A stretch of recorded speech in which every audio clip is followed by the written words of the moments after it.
In college, I studied electrical and computer engineering. Why?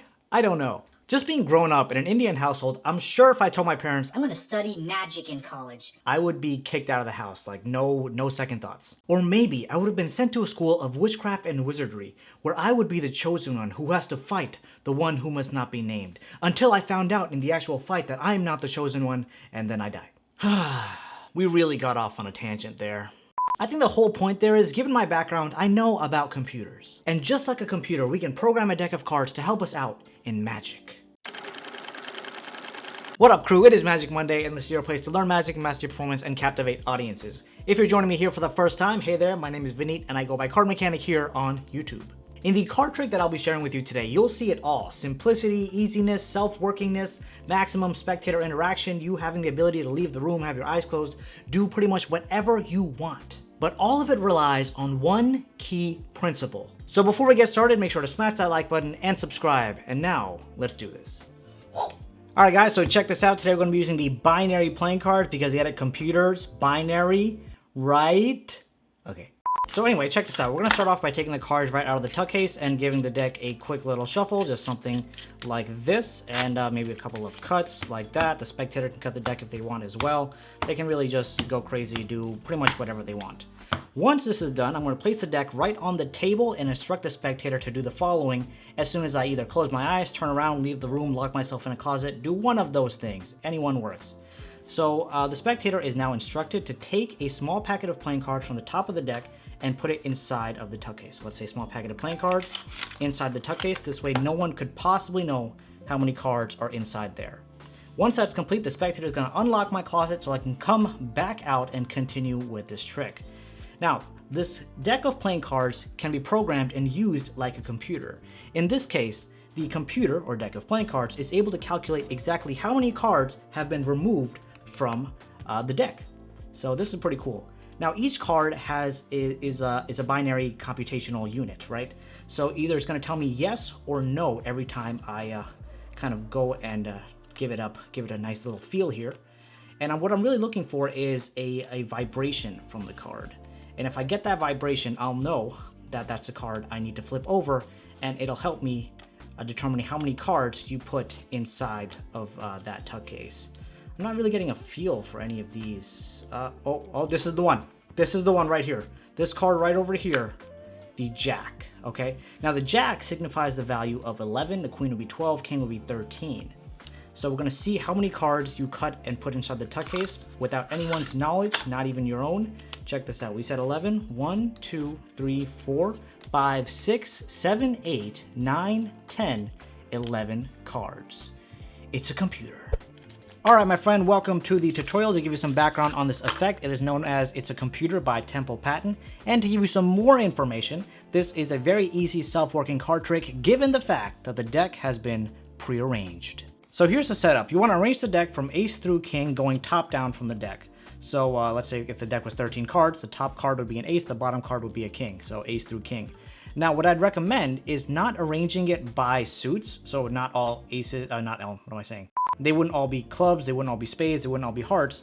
But you see how I kind of have them spread out between different suits? So that kind of takes attention away. So if someone were to riffle through the deck quickly, they would not be able to tell that all the suits have been arranged together. So once you have 4 sequences of ace through king, again going top down, you're all ready to get started. Now I like to begin the trick by giving the deck a full deck false shuffle, which is a much more advanced move. It took me months to actually figure it out, but if you do want to kind of elevate this trick, I'd highly recommend learning it. I'll put the link to it on the screen. You can go ahead and check it out.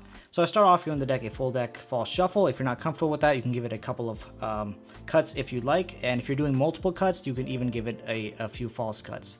But here's what I recommend, right? So a beginner method for accomplishing this effect, you take the deck out of the tuck case and give the deck a cut like this. Now if you want to step it up just a little bit, you can give it a false cut where you swing cut over a packet of playing cards like this, swing cut over another packet, make sure that this packet and this packet don't merge, swing cut over this packet, take this bottom packet, put it down, it's going to look like it's coming from the center, take the original center packet, put it back in the center, take the top packet, put it back on top, so it's looking something like this. Right? So it looks like you give the deck a cut where the deck is actually arranged still in the exact same order in which you started. Now you also want to allow the spectator to give the deck as many cuts as they'd like, but you want to make sure they only give the deck a single cut.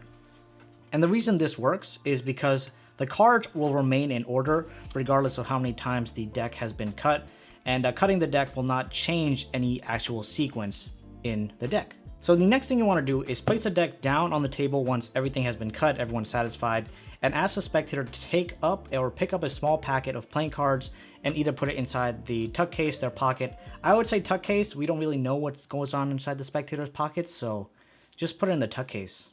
And you want to make sure they put anywhere between 1 to 13 cards, right? If you go over 13, this trick will not work because it's only valued 1 to 13 in terms of values in the deck. So you ask them to pick up a small packet of playing cards. So generally, when they pick a small packet, it would probably be around 8 or 9, but just say small packet of playing cards and make sure to indicate how small is, if they're not aware of the concept of small for some reason. And after you give the instruction on what the spectator should do, you should either turn around or close your eyes, because this kind of makes the spectator feel like, okay, I can one-up the magician on this step because they're not looking. So that kind of adds a bit more to the effect. So let's just say they pick up a random packet of playing cards, put it inside the tuck case. Now, of course, these are how many? 1, 2, 3, 4, 5, 6, 7, 8, 9, 10, 11. I feel like I did 11 before, right? I did 11 or 12 before. So let me get rid of 2. So I have 1, 2, 3, 4, 5, 6, 7, 8, 9 cards, okay? I'll take 9, put them right in here, and we'll leave the tuck case over to the side. Now, when I come back, I tell the spectator that a deck of playing cards can be used as a computer and it can be programmed. So I'm going to program it to be able to compute how many playing cards have been removed from this packet. So as a computational thing, I do the false cut that I showed you in the beginning, where I cut like this, and then I say the deck has now been programmed. And as I'm gesturing saying the deck has now been programmed, you want to catch a glimpse of the bottom card.